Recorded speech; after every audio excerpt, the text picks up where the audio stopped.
Tonight, the final weekend of a grueling campaign in a presidential race that's too close to call.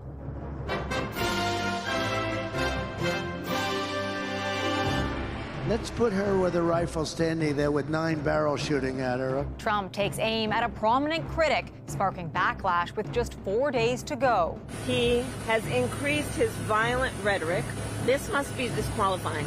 The contest that's shaping up to be another swing state showdown. Phony VINs and real damage, the car theft crime wave that police say is an inside job. Service to Ontario employees are alleged to have knowingly used fake documents. Plus, sudden impact, a thunderous crash on a quiet Toronto street. Canada's largest port on the verge of shutdown. They're pushing the nuclear button in hopes that the government will step in. What it means for you and the holiday shopping season. Honoring a New Brunswick mother, mourning an unbearable loss. I have my days too when I have a weak moment. I miss them terribly though. And what's the good word? It's about being really hot in like a scary way. We've checked the stats, and it's the year of the brat. Yeah, 360 when you're around you.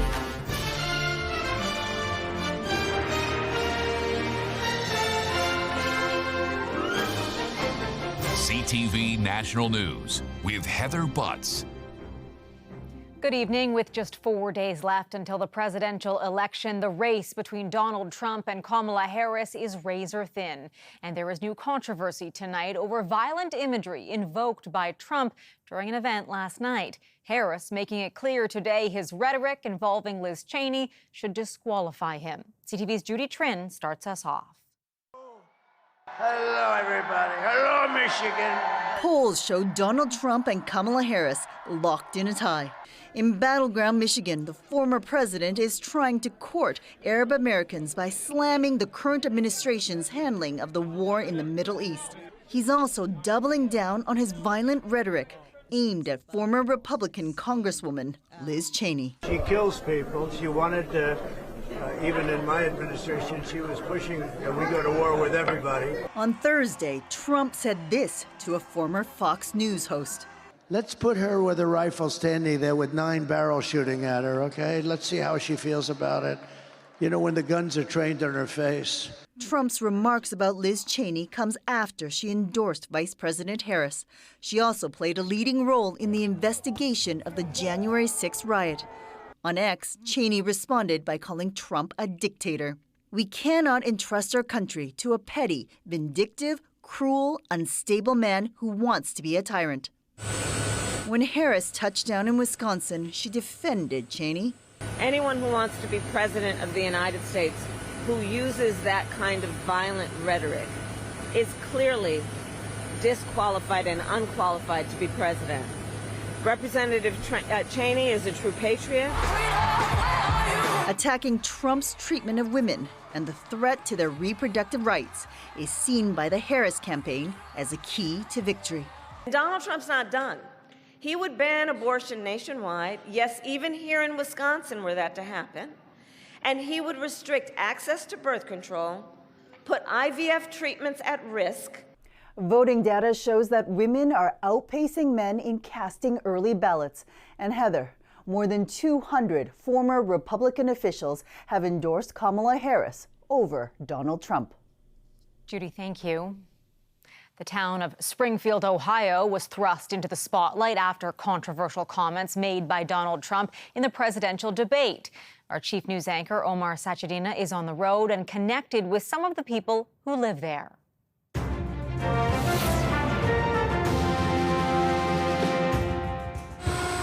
The constant hum of machines at this factory that builds safety-related parts for trucks like brakes is a subtle sound of success for CEO Ross McGregor.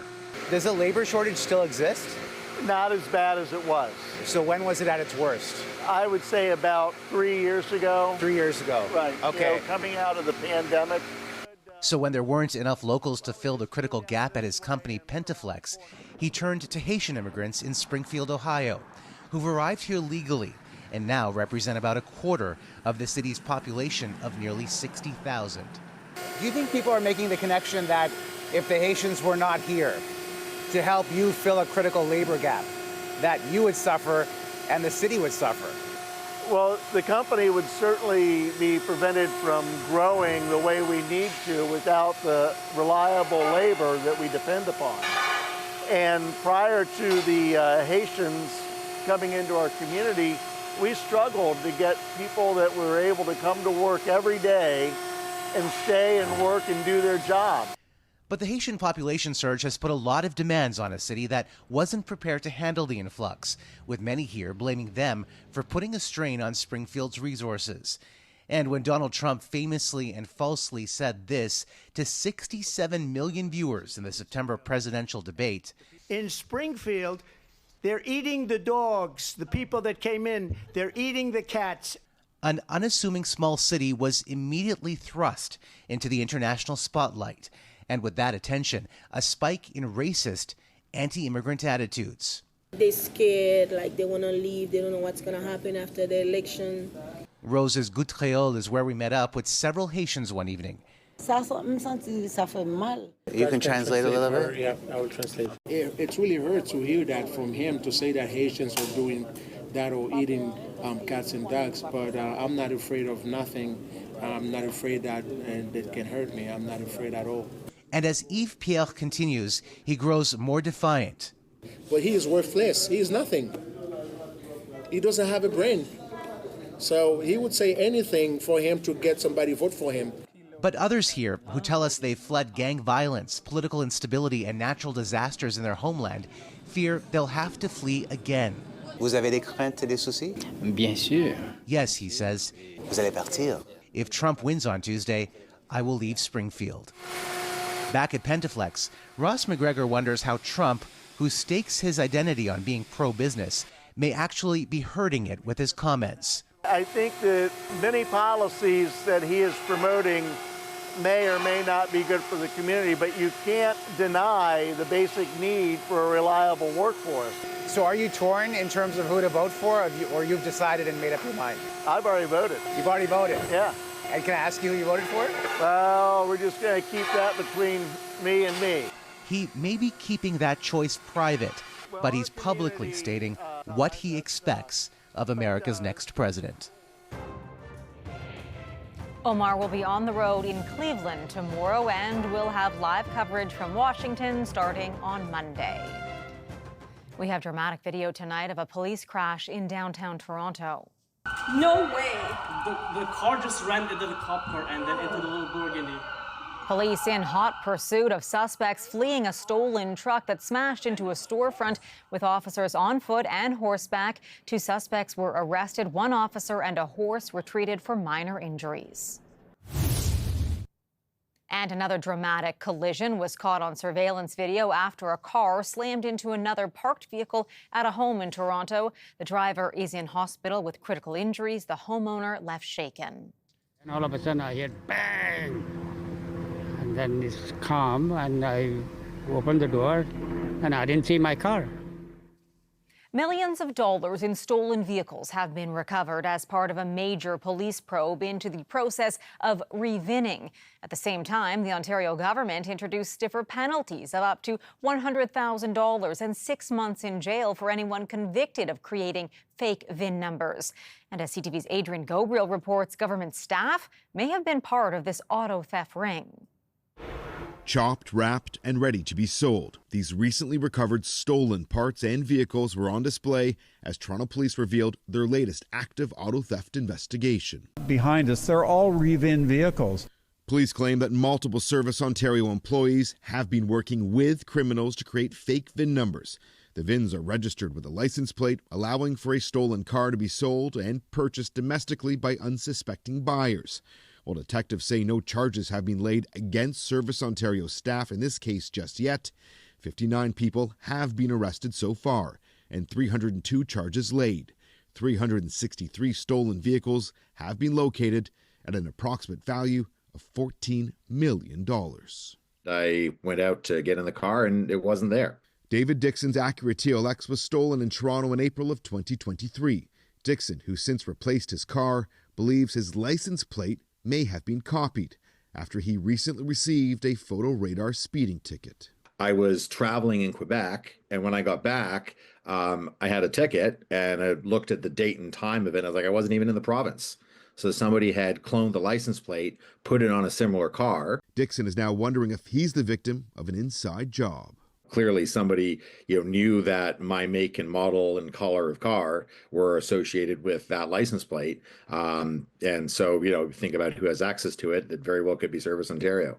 In an email to CTV News, a spokesperson for the ministry in charge of Service Ontario wrote, the ministry is committed to continuing to support the Toronto Police Service and cannot speak to the specifics of an ongoing investigation. This isn't the first time Service Ontario employees have been accused of working with auto theft criminals. Last year, 3 were charged for allegedly re-vinning and trafficking the private driver information for hundreds of vehicles to organized crime groups in the Greater Toronto Area. Adrian Gobriel, CTV News, Toronto. A museum in Quebec is racing to find its stolen bronze statue of a legendary Formula One driver. The likeness of Gilles Villeneuve stood outside the museum dedicated to him. It was sawed off at the ankles, and the museum worries it could be melted for cash. The racing legend drove in 67 Formula One races in the 1970s and 80s. Local organizations have offered a $12,000 reward to find the statue. There is a new threat to the supply chain in this country at Canada's largest port in Vancouver. The possible shutdown is being called a potential disaster. Billions of dollars in trade is at stake just ahead of the critical holiday season. CTV's BC Bureau Chief Andrew Johnson has the latest. $800 million of trade per day moves through BC's ports, leading business groups to bristle at the potential for another shutdown. This is a potential disaster for small business and on the heels of so many other strikes and lockouts and major impacts on our transportation network. After mediated talks this week soured, the union representing hundreds of foremen issued strike notice. Now employers are threatening to lock port workers out. This is a very concerning situation and puts our economy at risk. And it comes at a time where a lot of retailers are gearing up for a holiday season. Could holiday shoppers face empty shelves or higher prices? It's possible if a port closure dragged on. A 2023 strike lasted 2 weeks and froze billions in trade. But business leaders say even the potential of an interruption does damage. Fear of a shutdown causes businesses to have to reroute their goods through other ports, causes costs increase. One of the main issues is automation at the ports. The two sides are blaming each other. The union says it had only planned limited job action on Monday through an overtime ban, and the employers are overreacting. The Maritime Employers Association calls the job action unpredictable and says a lockout would be necessary as a defensive maneuver. The employers are trying to up the ante, if you like. They're pushing the nuclear button in hopes that the government will step in and force an end to the whole process. Everything could come to a halt here at the port as soon as Monday morning. The Employers Association tells us it is prepared to cancel its lockout notice if the union withdraws its strike notice. The union says it's open to restarting talks. Andrew Johnson, CTV News, Vancouver. To Alberta now, and the fate of Premier Danielle Smith. Her leadership now in the hands of United Conservative Party members. Thousands have traveled to Red Deer to have their say on the direction of the province's governing political party. Here's CTV's Kathy Lee. It will be a pivotal moment for the Alberta Premier. Danielle Smith's United Conservative Party members will soon decide if she stays on as their leader. I think she's done a great job. Experts suggest Smith will need more than 70% support, but even getting that doesn't guarantee anything. In the last 20 years, several premiers, particularly the Conservatives, were forced out of office by their own party shortly after their leadership reviews. Jason Kenney, Ralph Klein, Ed Stelmach, Alison Redford, all taken out in some various fashion by the leadership reviews. In recent months, Smith has toured the province speaking to party supporters, critics saying the focus more on the party and not the province to keep her base from voting against her during the review. They have pushed harder than we've seen party members in any Alberta party in recent memory push. Members will also be debating and voting on 35 policy resolutions. The leadership review comes after 3 contentious bills were introduced in the legislature. These amendments are about being fair and supporting children and youth. If passed, the bills will prohibit sex reassignment surgery for minors, restrict access to puberty blockers for Albertans under 16, force schools to notify parents if their child wants to change their name or pronoun, and ban transgender participation in female sports. This is the most restrictive legislation we've seen in the country. As for the AGM, nearly 6,000 UCP members are expected to attend. The leadership vote is tomorrow. Kathy Lee, CTV News, Calgary. Coming up. To all the mothers, stand by your sons. This year's Silver Cross mother remembers her 2 sons lost to PTSD.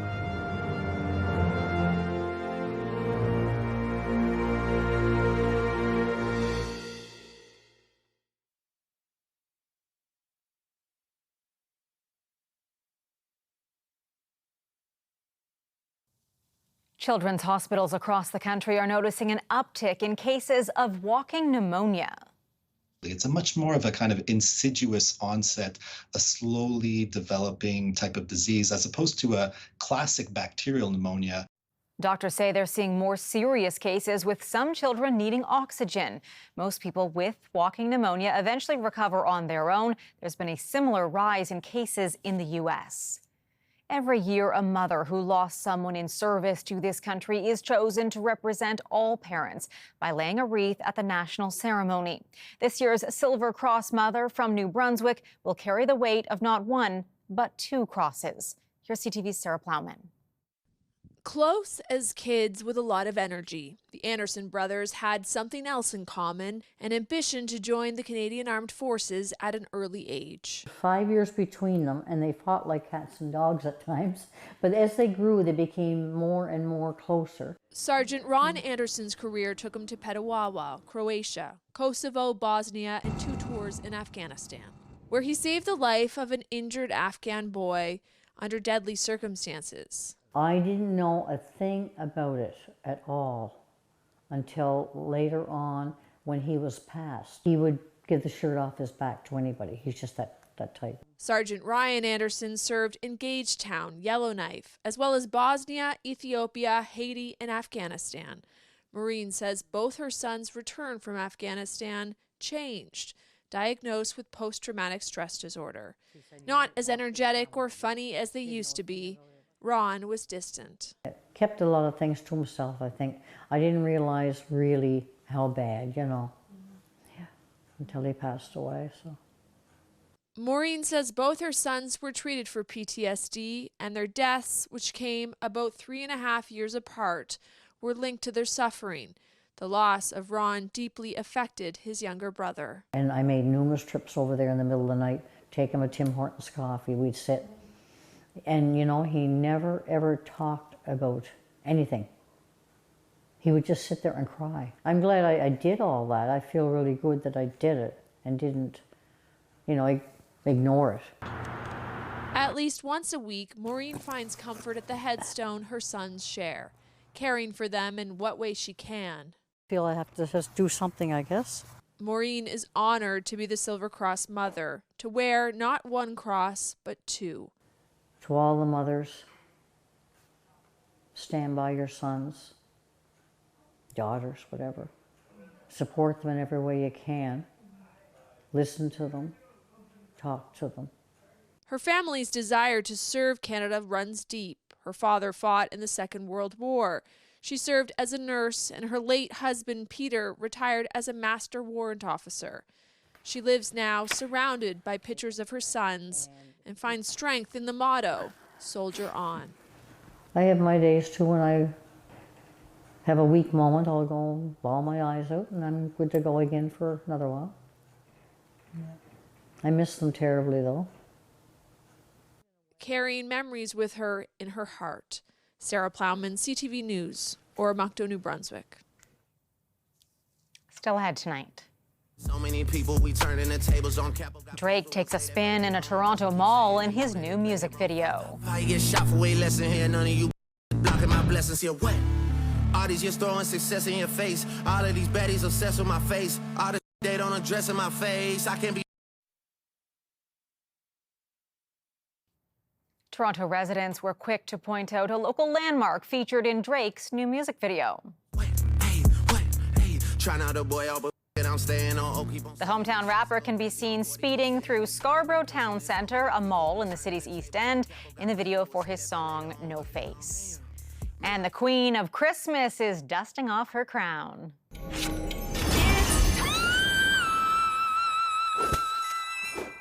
Mariah Carey is kicking off the countdown to Christmas, posting her annual video dressed up as the Addams Family before chucking the costume for a winter wonderland. The singer's 1994 holiday hit, All I Want for Christmas Is You, is turning 30 this year. Well, pop music was also behind the word of the year, which, according to Collins Dictionary, is brat. It's defined as characterized by a confident, independent, and hedonistic attitude. Brat is the album title for singer Charlie XCX's 6th studio album. Collins says Brat Summer became a cultural phenomenon that resonated with people around the world. After the break, turning back time. The push from provinces to ditch the daylight switch.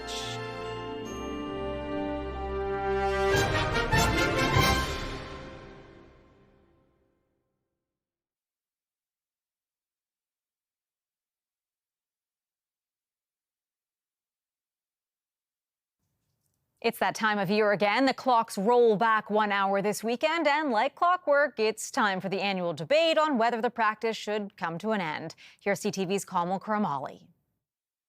Telling time is almost all digital now, but for those battery-powered clocks and watches, for your microwaves and ovens, you'll have to remember to turn the time back 1 hour Sunday. It takes about a week for our bodies to fully adjust anyways. And one thing that I constantly find or hear my clients talk about is the fact that they notice that they're drained throughout the day. For years, there's been a growing push to abolish the twice-a-year time change. Health experts highlighting a disruption of sleep patterns causing a host of issues. Everybody's circadian rhythm, it's also known as a sleep-wake cycle and an internal clock that governs certain systems, and it can actually become desynchronized during this time. Especially for farmers. You see right now they're waiting to be milked, and it's time for them to be milked. And when time changes, they're going to be here an hour early, not understanding why. Right now, Yukon and most of Saskatchewan don't change their clocks. Ontario passed a bill in 2020 to make daylight saving time, what we see in the summer months, permanent, but it's still on hold since both Quebec and New York would have to agree to it. Last week, Quebec announced plans for public consultation that could possibly lead to legislation. Meanwhile, BC passed legislation in 2019, but only if Washington State, Oregon, and California also made the move. The U.S. Senate passed legislation a couple of years ago, but failed to make it to a vote in the House of Representatives, leaving it in limbo. Some tips by sleep experts is to get plenty of sunlight during the day and avoid screen time before bed to allow your sleep schedule to get back to normal. Kamal Karamali, CTV News, Toronto. That's our newscast. I'm Heather Butts. Thanks for watching, and good night.